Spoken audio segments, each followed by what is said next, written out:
Hello दोस्तों, कैसे हैं आप सभी लोग। आज हम बात करने वाले हैं बलूचिस्तान के ऊपर। बलूचिस्तान कैसे बना, जो पाकिस्तान का एक प्रांत है बलूचिस्तान, वहां के लोग आजादी क्यों मांग रहे हैं, आए दिन ये बलूचिस्तान के लोग पाकिस्तान की आर्मी के ऊपर क्यों अटैक कर रहे हैं, पाकिस्तान इनके साथ क्या ऐसा अन्याय कर रहा है जिसकी वजह से ये लोग आजादी मांग रहे हैं, ये कब से कहानी चल रही है, पूरी हिस्ट्री जानने की कोशिश करेंगे। और आज की करंट सिचुएशन क्या है, क्या बलूचिस्तान एक नया देश बन चुका है, ये भी हम जानेंगे। 1971 में हमने बांग्लादेश अलग करा था पाकिस्तान से, और अब आपने ऑपरेशन सिंदूर चलाया है। क्या बलूचिस्तान एक नया देश बन गया, ये पूरी कहानी जानेंगे। पहले आप ये जान लो, जो ये बलूचिस्तान है ना, पाकिस्तान के 4 प्रांत है, उसमें से एक प्रांत ये है, इधर पंजाब वाला प्रांत आता है, इधर सिंध वाला प्रांत आता है, उसमें से एक बलूचिस्तान है। अच्छा, सारे काम ये यहां करते हैं यहाँ पंजाब प्रांत में, सारी रिसोर्सेज, सारी सेनाएं, सब कुछ। मतलब बोलोगे ना, पाकिस्तान अगर कहीं आबाद है, अच्छी खुशहाली है, तो वो इस प्रांत में है। यहां से सारे रिसोर्सेज चुराता है, उठाता है और यहां ले जाता है, और इन लोगों को कुछ नहीं देता है।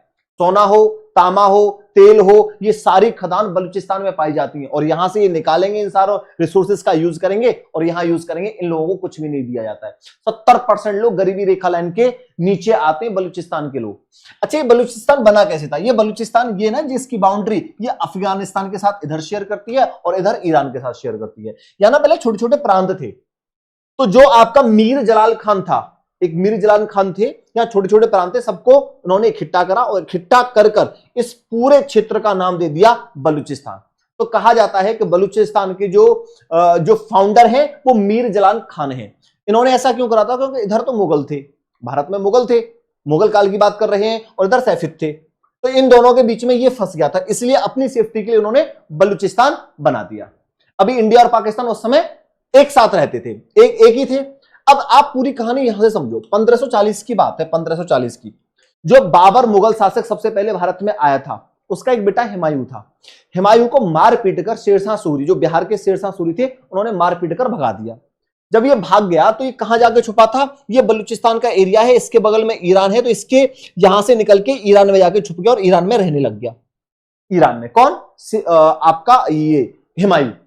जब बाद में पता लगा हुमायूं को कि शेरशाह सूरी मर गया है, तो इन्होंने दोबारा भारत पर अटैक करा।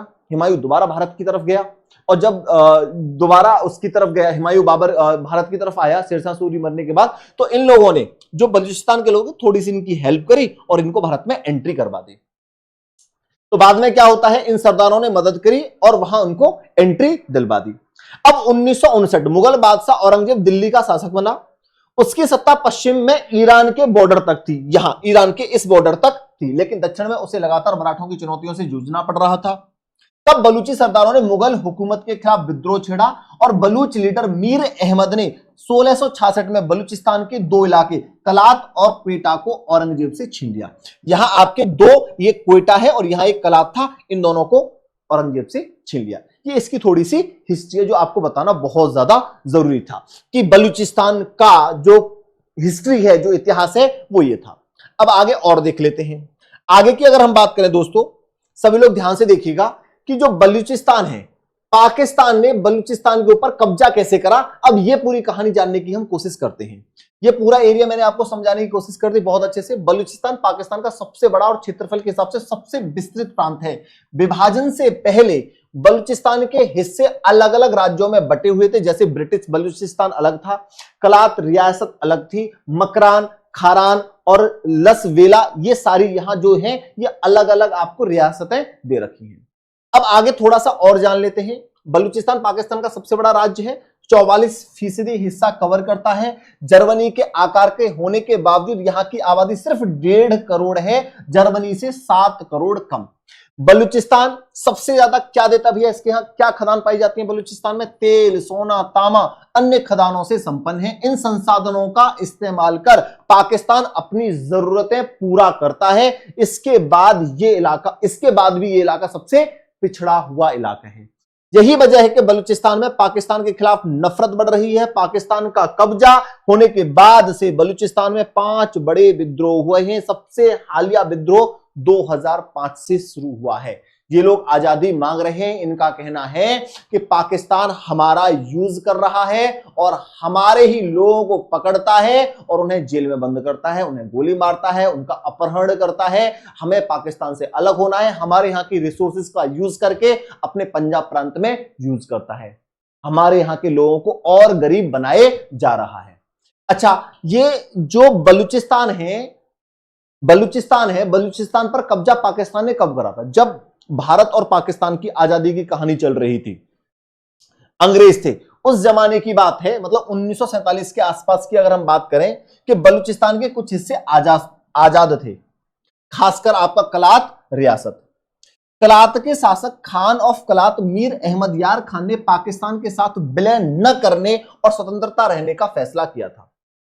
अब भारत से पाकिस्तान भी अलग हो रहा था, तो भारत और पाकिस्तान अलग हो गए।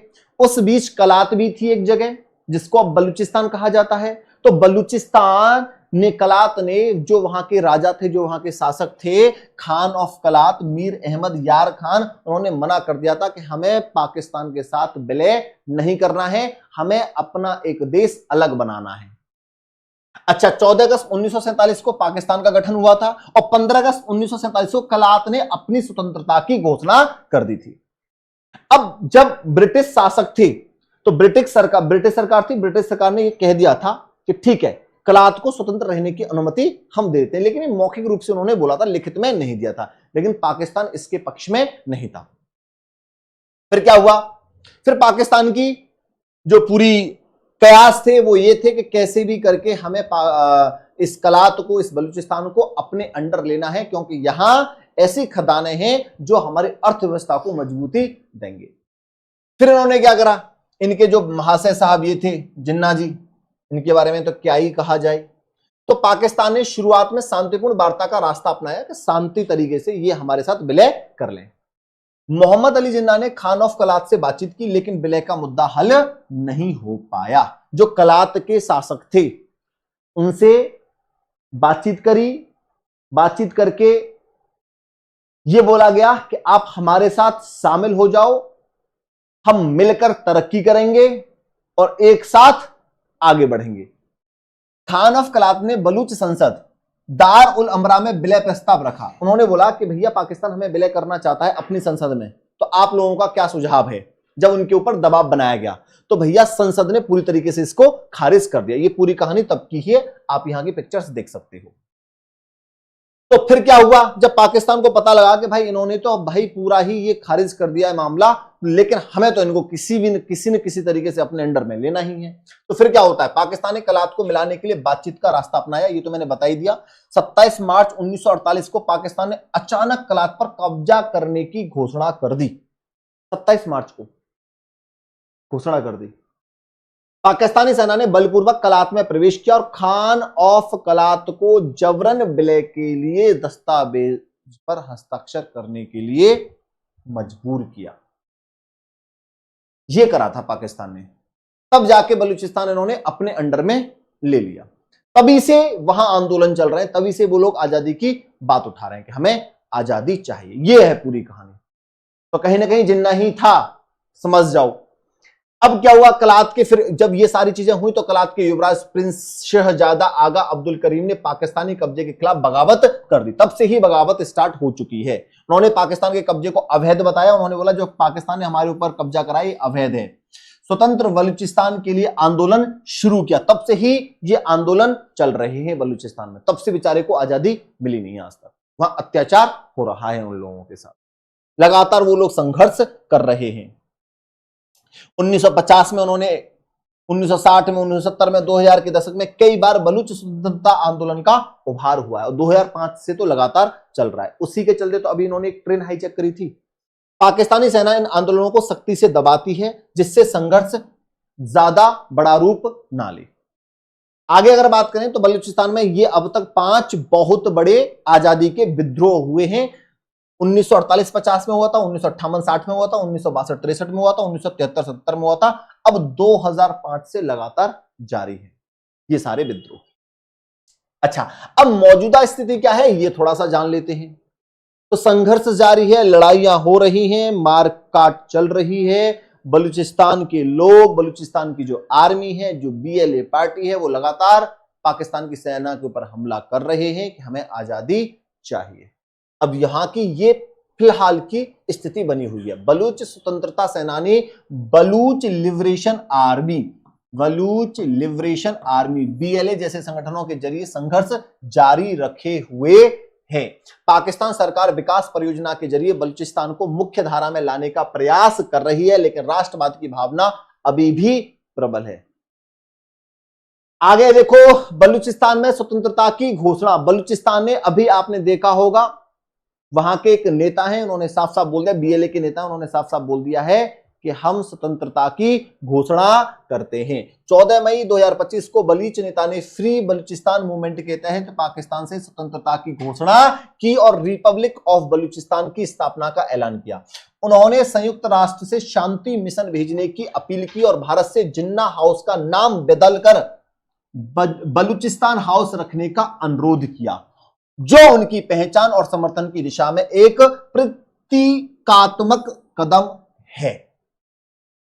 ये है भैया बलूच प्रतिनिधि मीर यार बलूच ने बुधवार को क्षेत्र में दशकों से हो रही हिंसा, जबरन गायब किए जाने और मानवाधिकारों का उल्लंघन का हवाला देते हुए पाकिस्तान से स्वतंत्रता की घोषणा की मांग। ये उनके नेता हैं मीर यार बलूच, जो ट्वीट करके बताया था कि अब हम आज से पाकिस्तान से स्वतंत्र होते हैं। ये सारी चीजें आपने बहुत अच्छे से देखी होगी कि भारत पाकिस्तान के मध्य बढ़ते तनाव के बीच बलूचिस्तान ने किया आजादी का ऐलान। प्रसिद्ध बलूच लेखक मीर यार बलूच ने आजादी का ऐलान करते हुए संयुक्त राष्ट्र संघ से अपना शांति मिशन भेजने की मांग की है। भारत से दिल्ली में दूतावास खोलने की भी मांग इन लोगों ने कर दी है। इस तरीके की बातें ट्विटर पे लगातार चल रही हैं। We need strong support from countries like India, Israel and Russia. ये ट्विटर पे लगातार चल रही हैं। ये भी बातें चल रही है, we are excited and happy to pursuing defence equipment from India. ये सारी चीजें लगातार कॉन्टिन्यूसली चल रही हैं। अभी आपने देखा होगा कि बलूच लिबरेशन आर्मी की गतिविधियां, अभी क्या हुआ था, ऑपरेशन हेरोफ 2.0 के तहत पाकिस्तानी सैन्य और खुफिया ठिकानों पर 78 हमले किए, जिसमें 42 पाकिस्तानी सैनिक मारे गए। इस अभियान में 58 स्थानों पर हमले हुए, जिसमें 24 घंटे के भीतर 7 हमले शामिल भी हैं। इन्होंने अभी कुछ दिन पहले क्या करा था, जैफर एक्सप्रेस अपहरण भी करा था। पाकिस्तान की एक ट्रेन को इन्होंने कब्जा लिया था, जिसमें 380 यात्री भी थे, जिसका नाम क्या दिया गया था, ऑपरेशन ग्रीन बोलान। अभी मानवा अधिकार उल्लंघन और विरोध, प्रसिद्ध मानवाधिकार कार्यकर्ता महारंग बलूच को गिरफ्तार किया गया। जैसे इनको गिरफ्तार किया गया तो वहां तांडव और ज्यादा मच गया है, जिससे पूरे बलूचिस्तान में विरोध प्रदर्शन हुए। बलूच यकजहती कमेटी VYC ने इन प्रदर्शनों का नेतृत्व किया, जो जबरन गायब किए गए लोगों की रिहाई और मानवाधिकारों की रक्षा की मांग कर रहे हैं। आई होप सो आपको यह भी पॉइंट अच्छे से क्लियर हो गया होगा। अब अंतरराष्ट्रीय दृष्टिकोण क्या है, एक बार देख लीजिए। बलूच नेताओं ने भारत से समर्थन की अपील की है, जबकि पाकिस्तान ने BLA पर विदेशी समर्थन का आरोप लगाया। हालांकि भारत और अफगानिस्तान ने इन आरोपों से इंकार किया है। यह आजकल न्यूज में चल रहा है, आप सभी लोगों ने अच्छे से देख लिया होगा। ये 227 दिन आजाद रहा बलूचिस्तान, मांग रहा है नापाक स्थान से आजादी। सिर्फ और सिर्फ 227 दिन ये लोग आजाद रहे थे, उसके बाद ही पाकिस्तान ने इन लोगों के ऊपर कब्जा कर लिया था। ये पूरी कहानी यहां डिटेल में, सब कुछ जो मैंने अभी आपको बताई है वही डिटेल कहानी यहां दे रखी है। इसे एक बार आप देखना चाहो तो देख सकते हैं। तो ये पूरी कहानी थी, इसे आप एक बार देख सकते हैं। टूट गया पाकिस्तान, बलूच नेता मीर यार बलूच ने किया दावा, बलूचिस्तान के लोगों ने अपना राष्ट्रीय फैसला ले लिया है और अब दुनिया को भी चुप नहीं रहना चाहिए। भारत समेत अंतरराष्ट्रीय समुदाय से समर्थन की अपील की। बलूचों को पाकिस्तान के अपने लोग कहना बंद करें। भावुक अपील करते हुए मीर यार बलूच ने कहा, हम अपनी नस्ल बचाने के लिए निकले हैं, आओ हमारा साथ दो। पाकिस्तान को दी जाने वाली अंतरराष्ट्रीय सहायता और कर्ज पैसे की बर्बादी थी। 1947 से 2025 तक पाकिस्तान ने पश्चिम IMF विश्व बैंक से अरबों डॉलर प्राप्त किए और हजारों जिहादी समूहों का समर्थन किया। पाकिस्तान ने आतंकवाद के खिलाफ युद्ध के नाम पर अमेरिका से फंड लिया, लेकिन इन पैसों का इस्तेमाल 9/11 हमले के बाद अफगानिस्तान में 5000 से ज्यादा अधिक अमेरिकी सैनिकों, नाटो सैन्य बलों और नागरिकों को भी मारने के लिए आतंकवादियों पर खर्चा किया। तो ये पूरी कहानी थी बलूचिस्तान की, जो मैंने आपको डिटेल में एक्सप्लेन कर दी है। अब आप लोगों का क्या सजेशन है? जो बलूचिस्तान कर रहा है वो सही कर रहा है या पाकिस्तान जो कर रहा है वो सही कर रहा है? कमेंट बॉक्स में एक बार अपनी राय जरूर दीजिएगा। आज के लिए इतना ही, धन्यवाद दोस्तों।